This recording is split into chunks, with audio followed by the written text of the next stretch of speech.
저번 수업 시간에는 작곡하는 법에 대해 간단하게 알아보았습니다. 네, 그게 간단하게요. 와우. 아니 진짜로.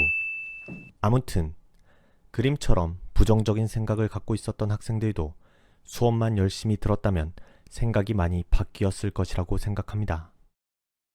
지금 수업을 듣고 계시는 여러분이 평소에 작곡에 대해 관심이 많은 학생이거나 음악에 소질이 있어 음악을 배우는 데 성취감을 느끼거나 원격 수업을 듣는 게 너무 좋아서 수업에 열중하는 타입이거나 앞의 케이스에서 이것저것 다 아니지만 선생님이 너무 좋아서 선생님의 수업이라면 무조건 마스터하고 싶은 학생이라면 여러분은 지금쯤 매우 자신감이 충만해진 상태일 것입니다.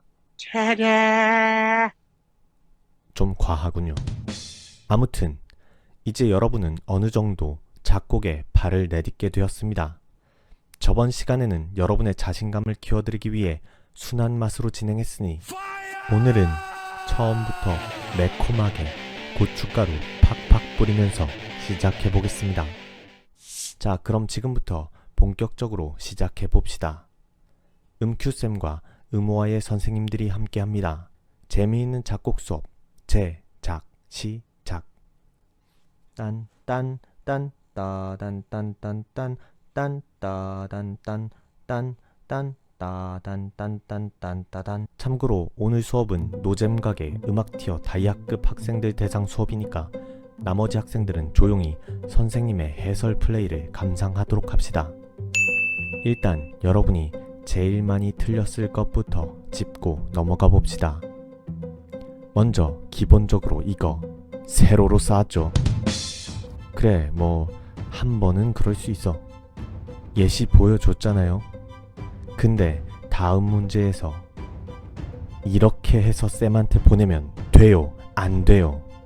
일부러 그러는 거예요. 안 보고 노는 학생이 있을 거라고는 생각했는데 대충 보긴 했는데 과제인가 싶어서 억지로 쌤한테 보내는 학생이 있을 줄은 몰랐어요. 다음 4, 5마디는 줄이 달라지지만 사실은 연결되는 부분입니다. 국어에서 줄바뀜이 되어도 무조건 문장이 끊어지는 것은 아닌 것처럼요. 그런데 규칙 7에서 5마디가 1도 화음으로 정해졌으니 당연히 4마디는 5도 화음이 되어야 합니다. 왜냐고요? 규칙 어디를 찾아봐도 뒤에 1도 화음이 올 수 있는 화음은 5도 화음뿐이기 때문입니다. 즉, 선생님은 이 모든 것을 예측하고 여러분에게 3마디를 정해준 것이 아니라 실제로는 4마디 화음을 정해준 것이죠. 놀랍죠? 쩔었죠? Nope. 선생님이 무려 작곡 전공하신 선생님에게 치킨 2마리를 바쳐가며 만들었습니다. 여러분에게 잘못된 정보를 줄 수는 없으니까요. 아무튼 위에서 다룬 두 문제가 여러분이 가장 많이 틀린 부분이었습니다. 너무 쫄아있지는 않으셔도 됩니다.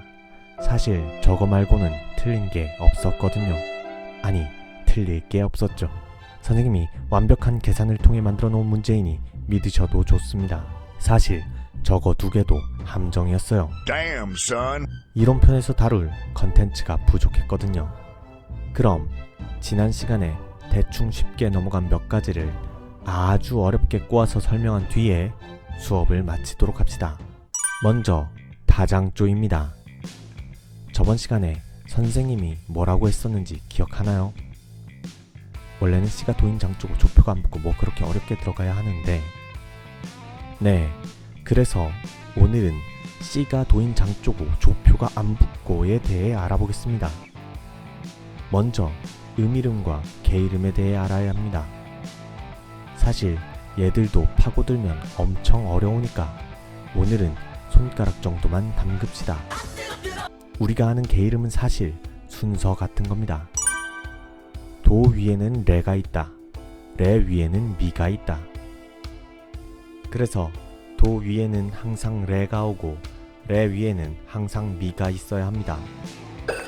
그렇지만 도를 어디에서 시작할 것인지는 바뀔 수 있습니다. 조에 따라서는 얘가 도일 수도 얘가 도일 수도 있는 것이죠. 슬슬 멘붕이 오기 시작할 텐데 멘탈을 잘 잡아주시기 바랍니다. 정신이 붕괴되고 있는 여러분을 위해 최대한 쉽게 정리를 해보겠습니다. 원래 얘의 영어 이름은 C다. 우리말로는 다라고 부릅니다. 그리고 그 C를 기준음으로 해서 만든 조가 다장조이다. 끝. 깔끔하죠? 이해가 되었다고 착각하고 있을 이 짧은 시간을 이용해 다음으로 넘어가 보겠습니다. 자, 그럼 다음으로는 왠지는 이론편에서 배우도록 하겠습니다. 제가 저런 망언을 하였군요. 왜 그랬을까요? 잠시 머리가 어떻게 되었었나 봅니다. 아무튼 왜 주요 3화음만 대문자로 쓰는지만 간단히 알아본 뒤에 수업을 마치도록 합시다.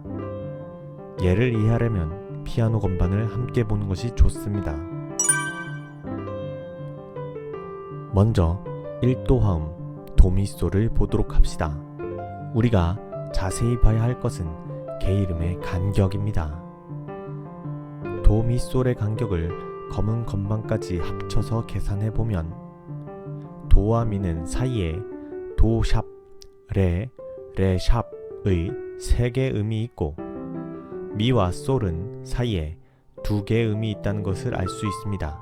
바로 파와 파샵이죠. 숫자로 보면 빨간 6번, 녹색 7번이 적혀 있는 것이 보이실 겁니다. 마찬가지로 4도 화음인 파, 라, 도를 보아도 파와 라 사이에는 파샵, 솔, 솔샵의 3개의 음이, 라와 도 사이에는 라샵, 시의 2개의 음이 있다는 것을 알 수 있습니다. 그렇다면 여기서 우리가 알 수 있는 것은 무엇일까요? 네, 맞습니다.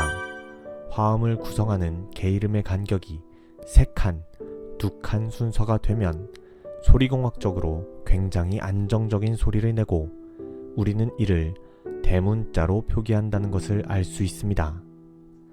반대의 예를 하나만 보겠습니다. 진짜 딱 하나만 볼게요. 진짜. Nope.